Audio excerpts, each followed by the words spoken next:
Remuneração é um assunto extremamente importante e bastante delicado para que você possa definir qual é a melhor estratégia de remuneração que você vai ter na sua empresa para fazer com que o seu negócio cresça rapidamente com uma equipe extremamente motivada.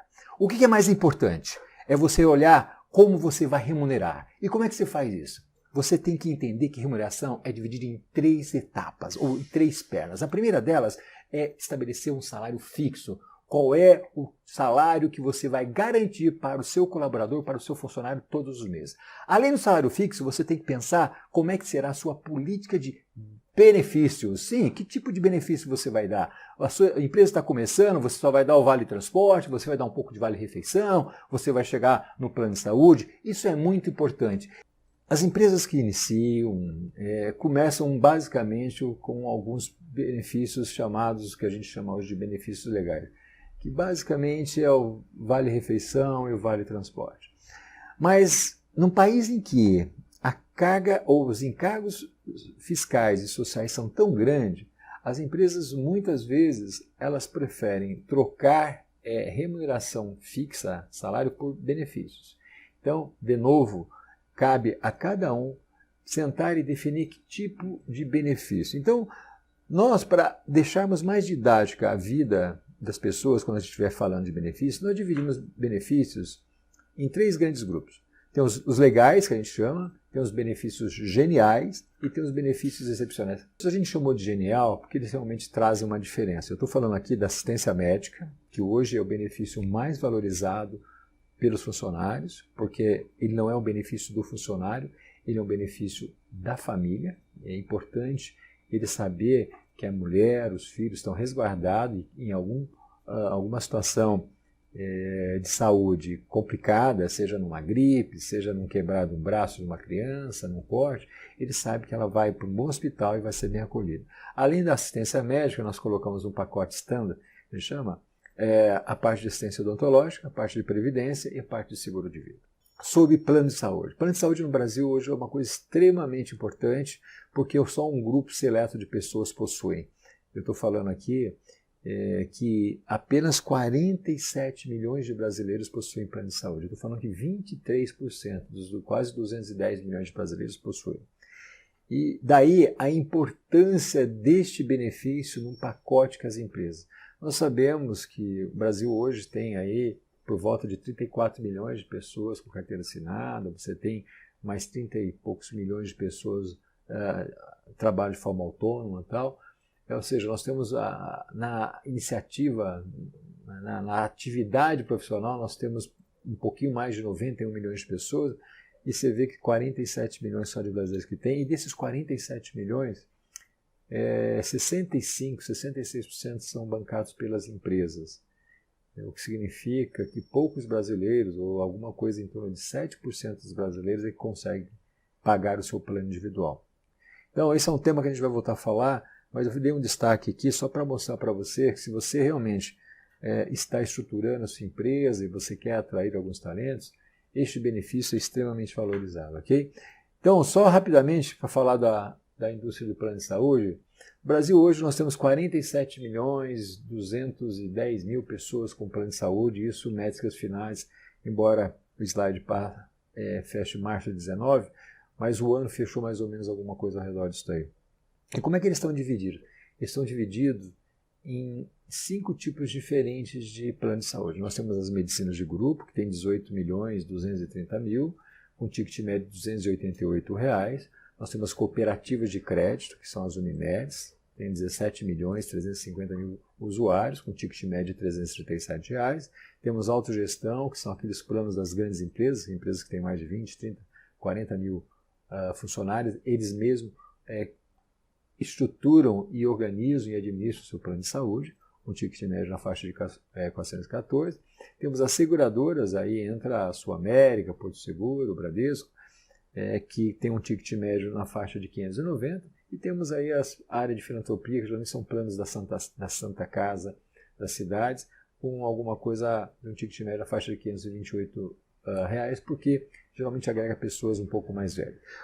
No Brasil, os 47 milhões de brasileiros, se você for falar qual é o ticket médio de um plano de saúde mensal uma faixa etária de 28, 30 anos, média também desses 47 milhões, a gente falaria que nós temos um ticket na faixa de 362. Ou seja, por isso que poucos brasileiros têm acesso ao plano de saúde. Tá certo?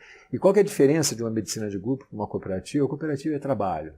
Medicina de grupo são essas empresas que possuem seus próprios hospitais, possuem seus próprios laboratórios, suas próprias clínicas, onde a medicina é toda verticalizada, onde você usa, basicamente, o foco dessas medicinas de grupo são a sua rede própria. É ali que ele consegue realmente ter um custo competitivo. As cooperativas, basicamente, são dos médicos, das Unimed, mas acabaram também, muitas delas, construindo seus próprios hospitais, e elas são muito fortes, né, no interior do Brasil. Nós temos hoje por volta de 340 Unimedes espalhadas pelo Brasil, agregando esses 17 milhões. Autogestão, eu falei, são as grandes empresas, Ambev e algumas outras empresas. Seguradora, nós temos Bradesco, Sul América, Porto Seguro, Marítima, que hoje é a Sompo, que basicamente domina esse mercado, né, e a filantropia, como eu falei. Então, o diferencial é que na seguradora, isso eu acabei não falando, você não tem rede própria. A seguradora, você simplesmente tem aí a livre escolha, que a gente chama, que é você poder ir em qualquer rede e passar carteirinha. Claro que tem que ser uma rede credenciada pela seguradora, geralmente são redes bastante amplas e possuem também, as seguradoras possuem valores de reembolso muito atraentes. Em algum momento a gente vai falar de forma mais específica, mas eu acho importante que vocês entendam hoje que plano de saúde é uma coisa diferente dependendo da estratégia da empresa. Empresas com rentabilidades menores, que trabalham no mercado comoditizados, onde as margens são menores, o aconselhável é que trabalhem com medicina de grupo. Por quê? Na medicina de grupo você tem um ticket médio mais baixo, como vocês estão vendo, de R$ 288, porque ela canaliza os atendimentos para a sua própria rede. E ali ela não paga o médico por consulta, ela dá um salário fixo. Então, está comprovado que a medicina de grupo ela tem um custo assistencial, que é o custo do tratamento de uma doença, ao redor aí de, dependendo da localidade, ao redor de 25% a 30% mais barato que o preço de uma seguradora. Já por outro lado, a seguradora, que é a livre escolha, ela acaba te dando uma liberdade maior e geralmente as pessoas preferem fazer reembolsos não só de consultas, mas principalmente na parte de honorários médicos, que é quando você faz uma cirurgia, um parto, por exemplo. Então é por isso que ela tem um ticket maior na faixa de R$ 590. Ela não tem uma rede própria, as seguradoras simplesmente alugam ou credenciam os hospitais, e os hospitais costumam ser hospitais realmente de ponta, com alta tecnologia, e que acabam tendo custos assistenciais maiores. Então, basicamente, eu acho que é importante você entender, se você está no mercado mais sofisticado, você vai oferecer um plano melhor. Então, geralmente, esse plano melhor se situa onde? Nas seguradoras. Se você está num mercado mais competitivo, onde as margens são menores, com certeza você vai oferecer medicina de grupo. Se você está no interior do Brasil, em algumas localidades, muitas vezes a dominância das Unimedes é muito forte. Então, você pode ter uma empresa, de repente, onde você tem a parte da sua massa numa medicina de grupo em São Paulo e outra parte de uma outra unidade de negócio sua usando uma Unimed, que seja, por exemplo, em Londrina, Maringá, Florianópolis, em Belo Horizonte, Goiânia. Então, isso é uma coisa importante também, ok? Então, é isso que eu queria falar em relação eu gosto muito de falar de plano de saúde, porque é um mercado que a gente conhece bastante. A gente traz algumas dicas que é importante as pessoas entenderem qual que é a diferença de uma medicina de grupo, a diferença de uma cooperativa, de autogestão, seguradora e filantropia. Basicamente tem a ver com rede ofertada, quando a rede é própria, geralmente você acaba ficando na medicina de grupo, né? Se você tem uma rede credenciada, toda ela contratada, basicamente você está na seguradora. As empresas de autogestão também contratam diretamente, elas não têm hospitais, de vez em quando uma ou outra tem alguma clínica, mas é muito raro. E as cooperativas idem, ok? Aqui eu mostro simplesmente a relação das principais operadoras de plano de saúde no Brasil. Hoje, como eu falei, nós somos 47 milhões de brasileiros com plano de saúde.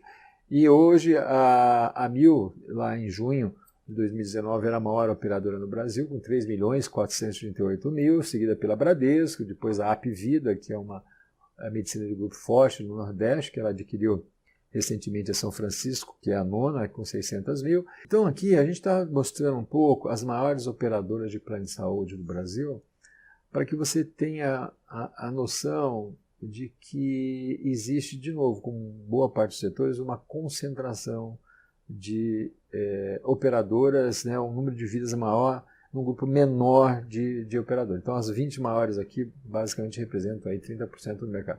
No Brasil hoje nós temos ao redor de 800 operadoras de plano de saúde, okay? Se você somar todas elas, e que vão atender aí esses 47 milhões de brasileiros.